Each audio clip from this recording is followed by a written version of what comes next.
So we've posted the link to further information about Prosper in the chat, but in extreme brief, Prosper is a new approach to career development that unlocks postdocs' potential to thrive in multiple career pathways, many of which are beyond academia and may as yet be unknown to both postdocs and PIs. So most people understand that a PhD student has a supervisor, someone to help guide their studies, but what does a postdoc have? A PI is somewhat of an unknown quantity, a shadowy Dick Tracy figure, too often mistaken for a private investigator rather than the principal investigator of research for which PI stands. But even within the academy, the understanding of what a PI is and does is patchy, confused, and perhaps ill-conceived. At focus groups held in January 2020, PIs told us of the difficulties they found in being a PI as opposed to being a PhD supervisor. As a PhD supervisor, there are particular milestones to hit, whether registration or the upgrade process, annual progress reports, and increasingly there's expert guidance, such as the UKCG's Good Supervisory Practice framework. But how is the PI, who is often simultaneously a PhD supervisor, to envisage and carry out their role? As a postdoctoral career development initiative, Prosper is keenly aware of the importance of PIs in supporting the career development of their research staff. And indeed, the second pillar of Prosper is recognising the role of principal investigators. And you'll hear more about the interventions that we have already put in place for PIs. But what exactly is a PI? Typically, a PI is a research grant holder who is often both a supervisor of students and an employer of research staff, typically postdocs, which they both manage and lead. PIs might be tenure-tracked or employed on a permanent contract. So if that's a PI, what exactly is a postdoc? A postdoc's an individual with a PhD who is employed primarily to work on research and is usually on a short fixed-term contract. They're a member of staff, but they occupy a slightly strange space, being no longer a student working towards a qualification, nor a permanent member of the university staff. And this somewhat precarious role makes the importance of the PI perhaps even greater to their career outcomes than that of the PhD student. This is neatly outlined by the quote on screen from Hayter and Parker, that faculty PIs play a critical role in the postdoc's experience and often have a significant influence over their careers.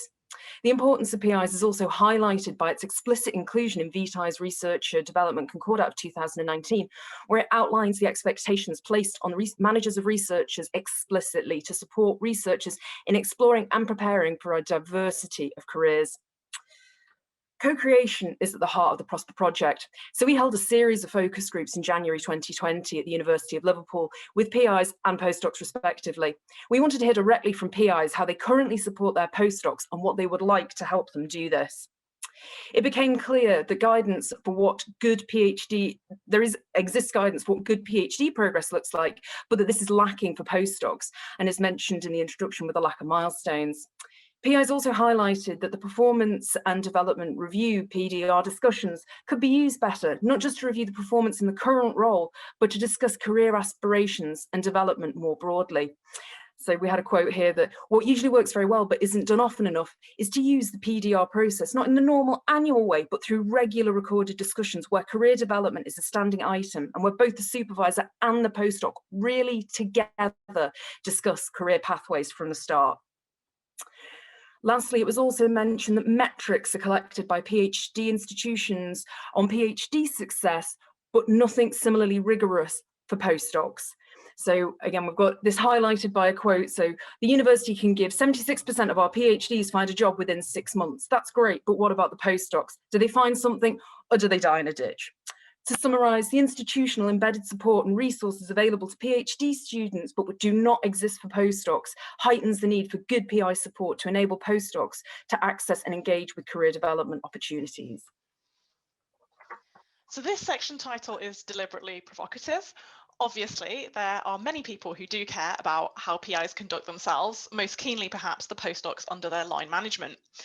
But often PIs don't think of themselves and perhaps aren't institutionally led to think of themselves as managers. The slightly nebulous nature of the role leaves both gaps open and missed opportunities to appreciate good work. Indeed, as Loisel confesses, no one has ever taught me to be a manager. I even went on courses that I thought would teach me, but they didn't. And as PIs in our focus groups made clear, there's virtually no training associated with this role. You win your hard-earned grant funding, and suddenly you're landed with a variety of new functions: line management, budget responsibilities, administrative workload, the list goes on. So when it comes to developing your postdocs, as one PI told us honestly, you probably start by doing what happened to you when you were a postdoc in somebody else's group. You know, you become parents and you treat your kids like you were treated, which is not necessarily a good thing.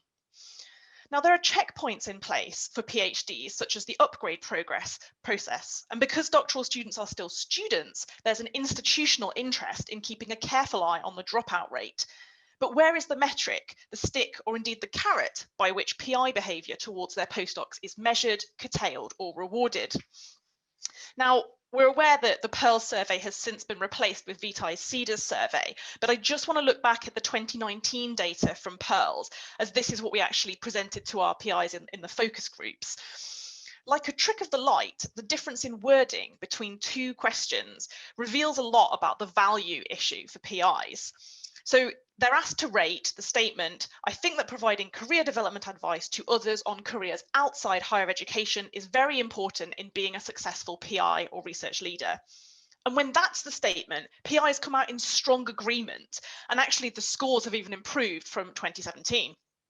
However, once you switch the question to "my institution recognises and values the contribution I make to providing career development advice on careers outside higher education," the picture switches in the wrong direction.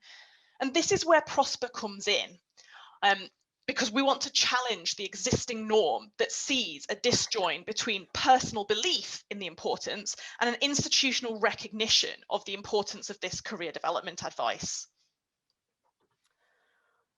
So how can PIs prosper? So informal resources exist for PhD supervisors via social media and blogs, such as Dr. Keguchione Supervising PhDs blog, which was obviously highlighted in the keynote talk before, for which there's no comparable equivalent for PIs managing postdoctoral researchers to our knowledge. For more formal support for PhD supervisors also exists. Examples include Vitae's Researchers Development Framework, which we acknowledge can be applied to postdocs, is more suited for supervising PhD students. And the British Academy has recently published a report entitled "Good Practice in Providing Careers Guidance for Postgraduate Students." Whereas articles such as Elizabeth Payne's 2018 article, "PIs need help to help postdocs develop their careers," speak to a distinct lack of career support for postdocs for their PIs. This patchy career support for postdocs from PIs, we believe, is largely due to a lack of support for PIs in doing so, rather than a lack of interest. Payne's article may be better retitled as "PIs need help to help postdocs develop their careers," and this is the approach Prosper's taking. To this end, we've created a suite of initial resources to assist PIs hosted on our online portal, which includes practical suggestions on how to have a career conversation with their postdoc, and also includes PI case studies. I wanted to highlight one more quotation from a PI. "I know in academia, we tend to not get trained for anything. It's literally learning on the job. It's sink or swim. So I think just chatting to other people about the experiences of how you've handled this or not handled this potentially could be quite helpful. One thing that became clear is that there is no forum to share best practice as a PI. Therefore, in addition to the online resources, we've established a PI network, which serves as both a network and an informal community of practice.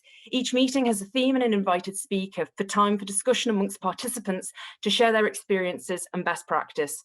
Whilst the discussions are not strictly steered, the focus of the PI support of postdocs is maintained. This network is in its infancy, with aspirations to become self-sustaining, driven by a group of engaged PIs and open across multiple institutions." Now, we're not specialists in supervision. We don't work with PhD students or supervisors, unless they also happen to be PIs, and then we focus on that. So, drawing on the best practice within the Zoom room, we want to end by asking you, what might PIs learn from supervisors, and why might it matter? thank you.